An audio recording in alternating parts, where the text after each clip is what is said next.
sommes à la librairie des peuples noirs. C'est à Yaoundé, au lieu dit Monté SNI, à un pas seulement de la poste centrale. C'est un carrefour d'intelligence ouvert en 1994 par Alexandre Biyidi Awala, Mongo Betty si vous le voulez. C'est donc un lieu de rencontre très prisé des écrivains, de jeunes écrivains camerounais et étrangers. C'est donc l'une des plus importantes librairies du Cameroun, un pays dont la production livresque est mise à mal par un ensemble de facteurs que nous vous invitons aujourd'hui à parcourir entre déficit en quantité, pire encore, en qualité d'un outil pourtant crucial dans la formation des hommes et des femmes d'une société en perte vertigineuse de valeur.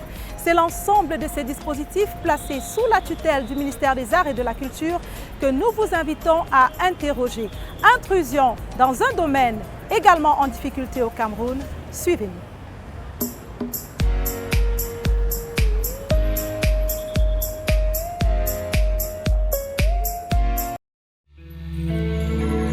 Vous sentez ce goût de la nature?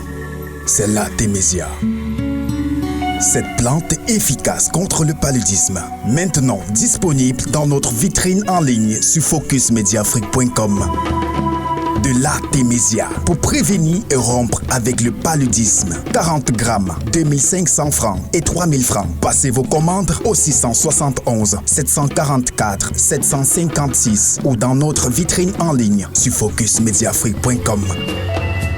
Artémisia, vous remettre d'aplomb.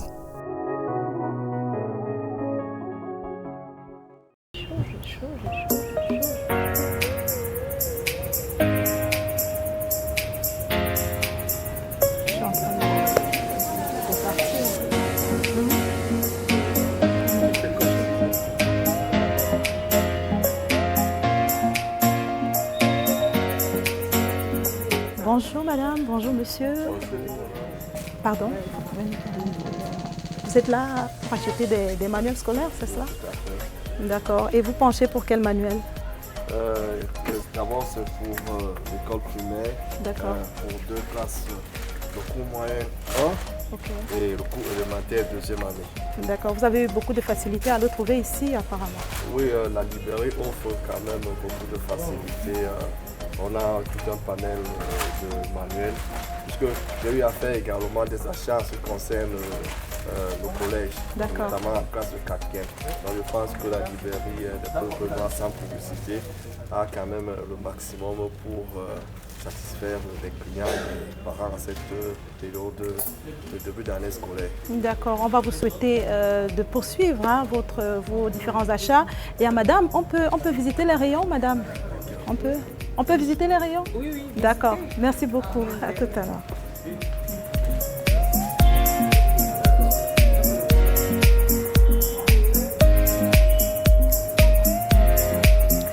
Nous pouvons donc constater que la librairie des peuples noirs dispose d'un ensemble d'ouvrages naturellement inscrits au programme pour cette année 2021-2022. Il faut dire que le gouvernement camerounais annonçait il y a quelques semaines la mise à disposition de 2,5 millions de manuels scolaires pour 13 000 écoles. Une mesure qui intervenait quelques semaines seulement avant le lancement officiel de cette année scolaire 2021-2022 par le ministre en charge des enseignements secondaires, Nalo Valionga.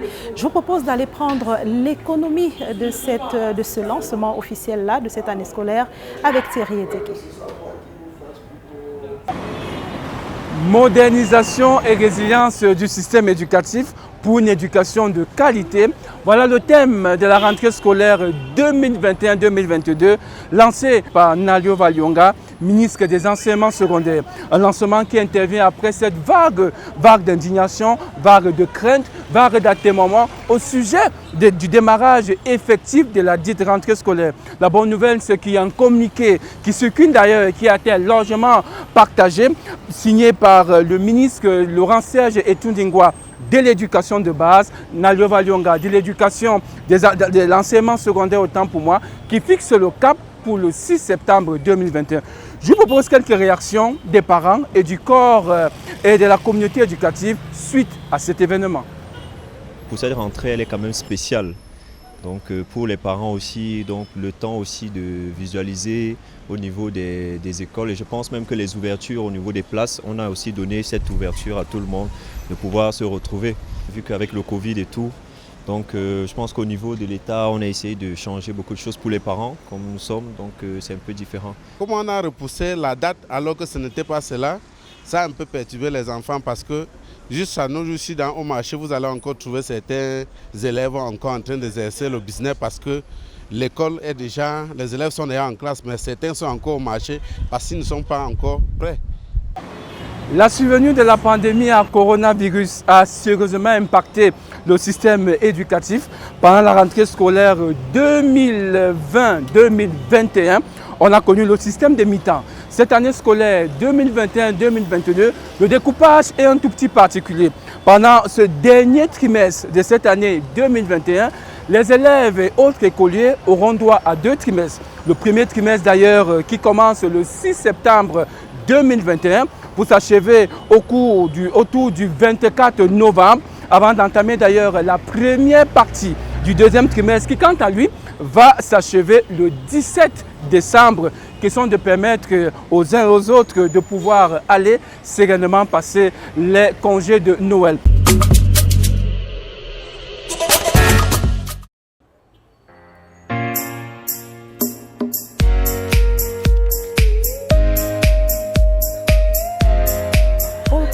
Actualité intéressante en cette veille de rentrée scolaire, les parents d'élèves et les élèves ont assisté il y a quelques semaines à la fermeture de nombreux établissements scolaires classés clandestins. Un peu plus d'une centaine donc dans plus de la moitié des 10 régions du pays. Le phénomène, il n'est pas nouveau et c'est davantage son impact et sa pertinence qu'interroge ici Armel Omolobina.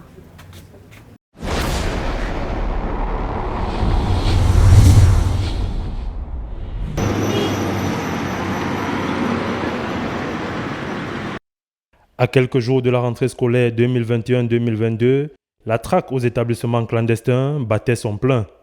58 établissements scolaires ont été fermés dans la capitale économique par le ministre des Enseignements secondaires, le professeur Nalo Valyonga. Dans un communiqué signé par celle-ci, le motif évoqué était alors « fonctionnement sans autorisation de création ». Face aux besoins d'éducation, d'aucuns justifient le phénomène des établissements clandestins comme étant un palliatif. C'est-à-dire qu'il y a beaucoup de candidats à l'école, à l'enseignement. Maintenant, on n'a pas toujours les cadres appropriés, on n'a pas toujours des écoles.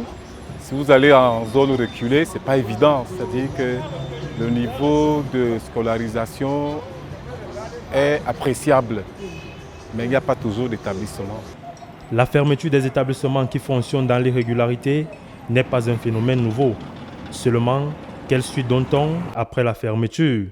Telle pourrait être l'interrogation des parents. On évolue dans un système de tolérance administrative. Maintenant, est-ce qu'ils vont réouvrir? On connaît le phénomène, c'est-à-dire que quand les pouvoirs publics arrivent, on ferme, mais par après on ouvre. Le problème ainsi posé, il revient donc au pouvoir public de mener des actions en faveur des promoteurs d'établissements scolaires qui contribuent au développement socio-éducatif dans notre pays.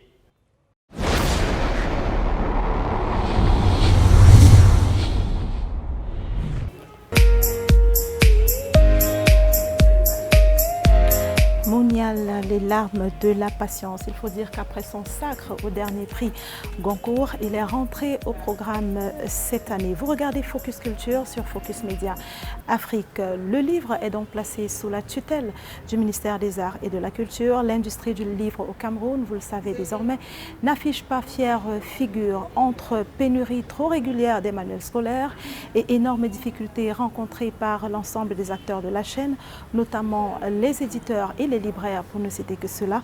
On est bien en droit de se demander si le Cameroun veut ou peut résoudre l'ambiguë mais pourtant difficile équation de son manuel scolaire. Christian Essimi, Armel Omolobina, Brice Ngolzok et Thierry Edégué vous déroulent le dossier de ce deuxième numéro.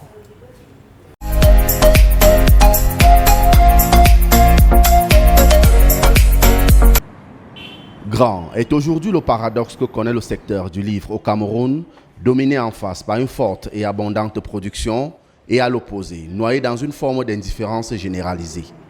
Au rang des travers recensés, l'absence totale d'une politique nationale du livre, lisible et claire, pouvant donner forme à la vitalité du secteur, prend la tête du peloton, loin devant les problèmes de coûts de production élevés, d'absence de bibliothèques, entre autres. La difficulté, c'est que lorsque un maillon ne fait pas son travail à bon escient, ça impacte sur l'ensemble du processus. Mais malheureusement, les gens vont très souvent rejeter le tort sur l'institutionnel qui est l'État. L'État, lui, il crée un cadre normatif pour permettre aux gens de travailler ensemble. Cela fait de longues années déjà que la santé du livre au Cameroun ne tient plus qu'à un fil. Même si le secteur refuse de plier, il ne donne pour autant pas encore les assurances d'un épanouissement optimal à court terme. Les initiatives portées ça et là continuant encore de produire des résultats mitigés, l'impact attendu sur l'économie locale reste aujourd'hui toujours hors de portée. Année après année donc, les problèmes sont les mêmes. Je crois que ce qui coince à un moment donné, c'est des égos des individus, on va le dire ainsi. Si je prends un cas banal, à savoir le fait que le ministre a mis sur pied un pôle réservé aux professionnels du livre. Et dans ce professionnel, vous allez voir des imprimeurs qui vont se retrouver, des éditeurs qui vont se retrouver, les diffuseurs qui vont se retrouver. Mais est-ce qu'à l'intérieur, ils parviennent à trouver l'unanimité? Allez-y faire un tour et vous me direz. Les pistes de construction véritables du secteur sont explorées en urgence, dans un contexte plutôt favorable à la réflexion, soutenu par le passage du ministère des Arts et de la Culture, du secteur social à celui de production et de création des richesses.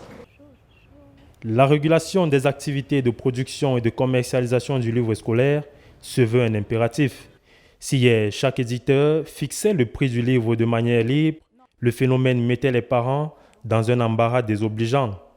La politique du prix homologué du livre se présente comme du pain béni. Je constate qu'il n'y a pas eu de changement, quoi. C'est le même prix.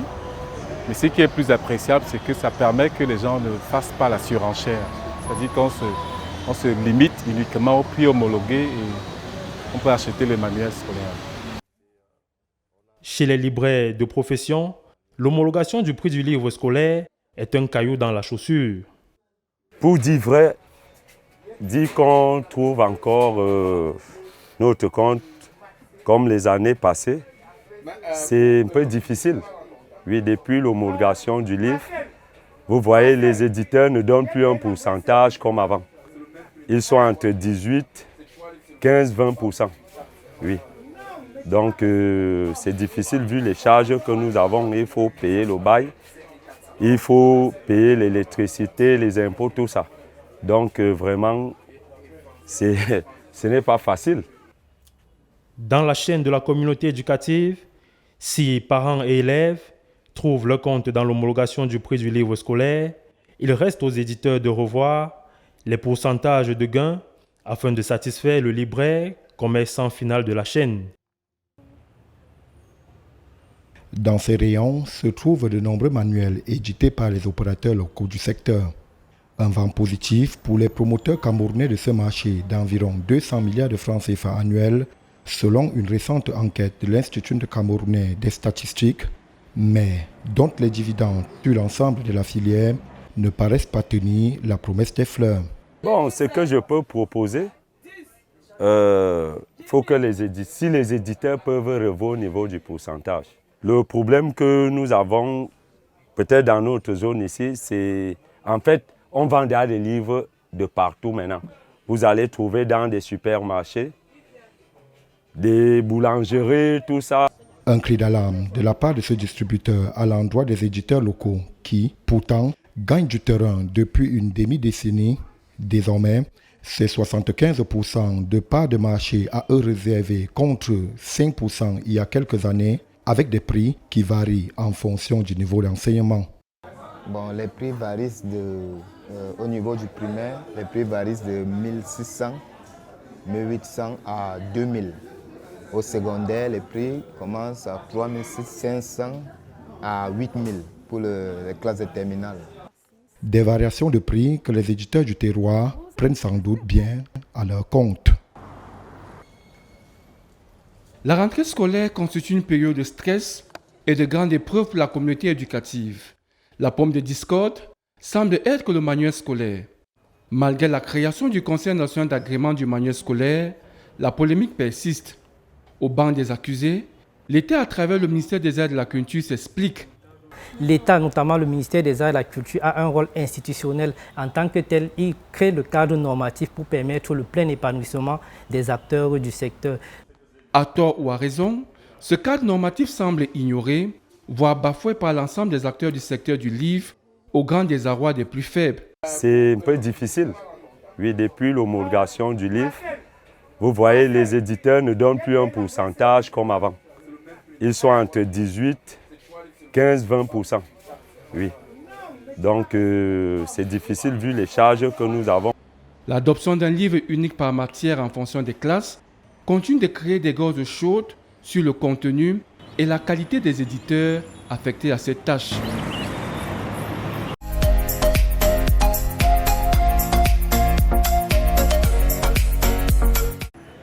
Nous vous proposons à présent d'aller prendre l'invité de ce numéro et pour cela, cap sur la centrale de lecture publique.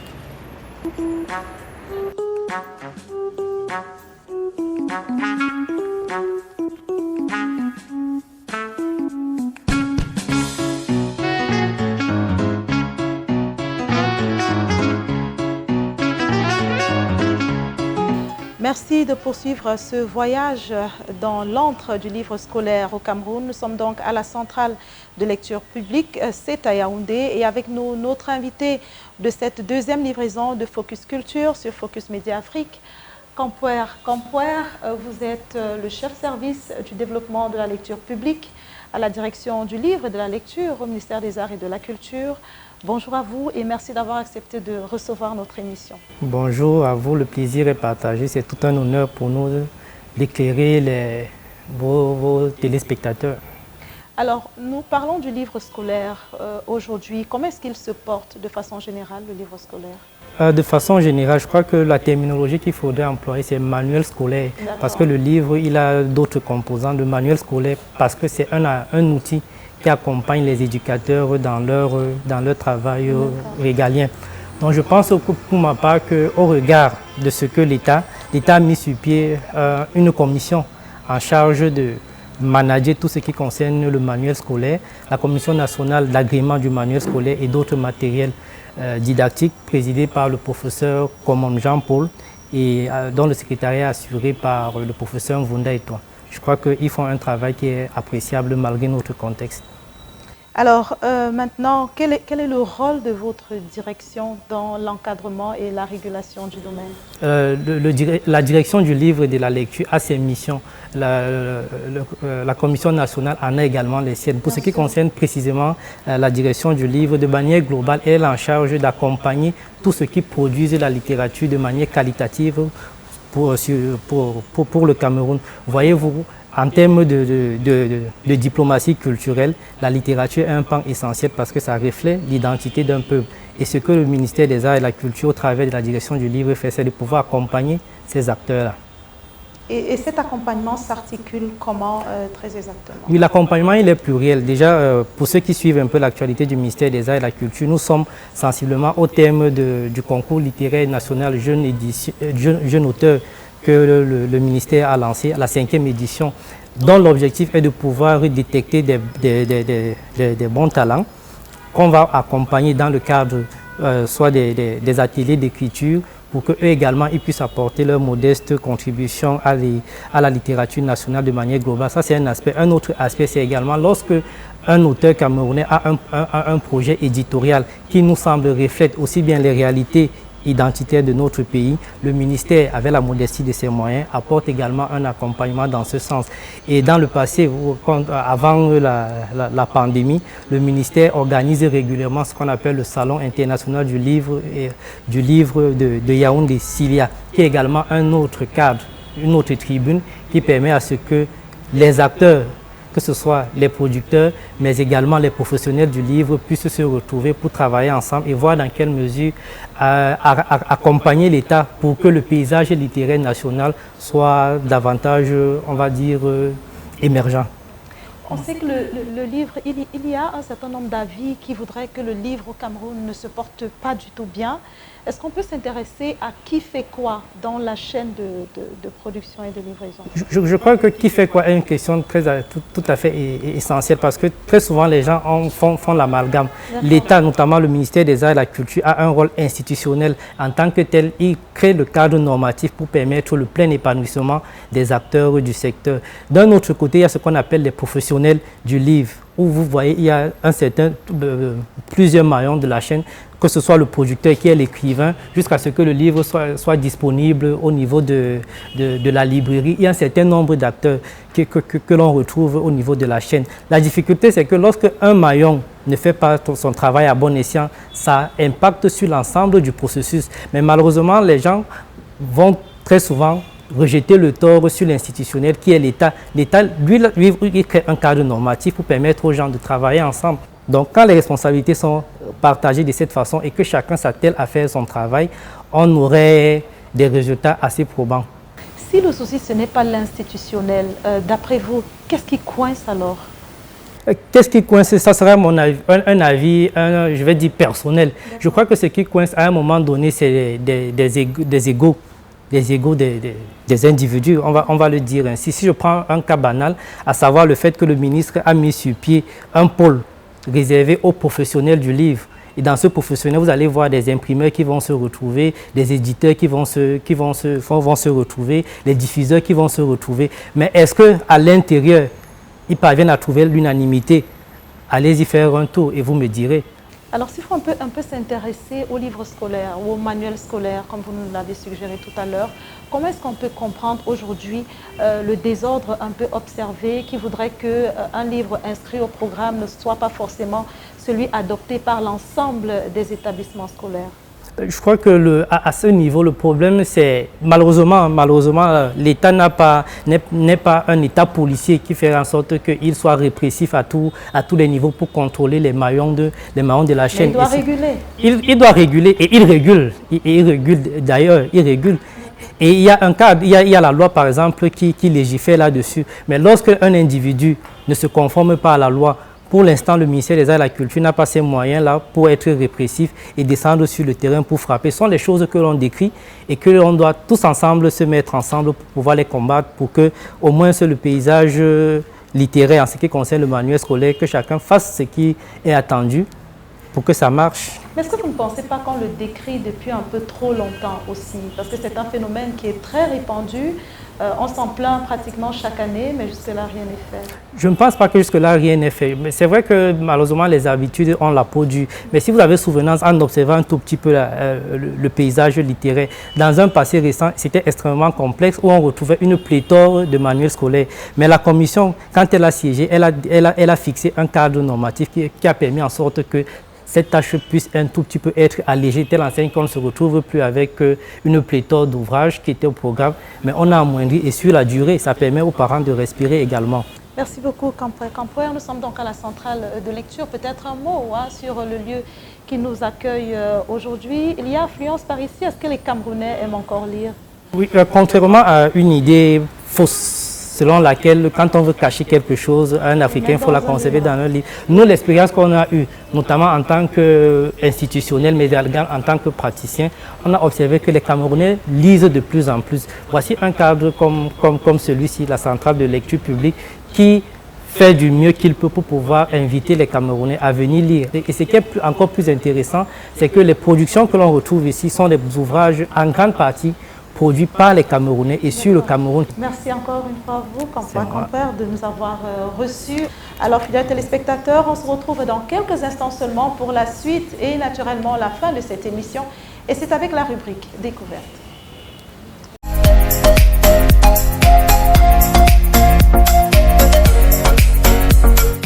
La page découverte nous amène justement à la découverte d'une nouvelle initiative culturelle suggérée par la jeune association Soleil Levant Events. L'initiative se décline en un festival culinaire autour du mbol, un mets très prisé des populations de la région de l'Est du Cameroun. Nous vous proposons de prendre cet élément que signe Thierry Edégué. Mbol, coco, aposé, ndengue et bien d'autres étaient dégustés sans modération à la Chambre d'agriculture, des pêches, de l'élevage et des forêts de Yaoundé à la faveur de la première édition du Festival du Mbol, célébré sous le thème Festival du Mbol, valorisation d'un patrimoine culinaire en vue d'un développement local harmonieux.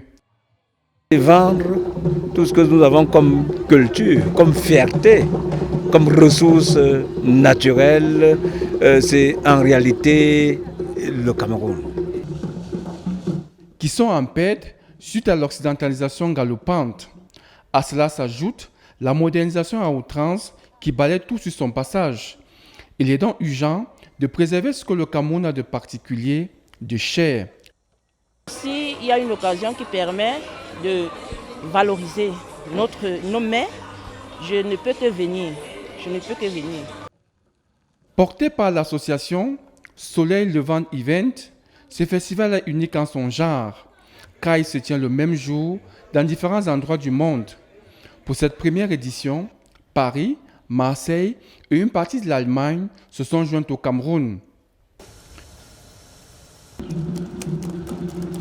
Cuisiné de différentes façons dans les 4 départements de la région de l'Est, le mbol a des vertus thérapeutiques. Quand vous avez peut-être l'indigestion ou alors quand vous avez, comment dirais-je, des insomnies par exemple, oui, vous pouvez vous procurer une assiette de mbol et je crois que tout va rentrer dans le normal. C'est un mets curatif. Loin d'être un simple projet culturel, cet événement donne l'opportunité au public d'entendre résonner la voix de cette région aux richesses plurielles.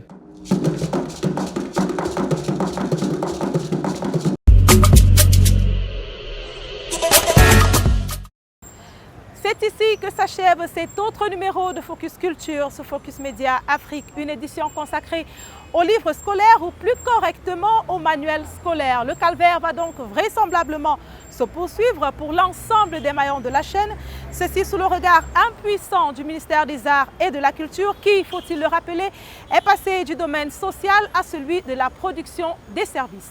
À très bientôt.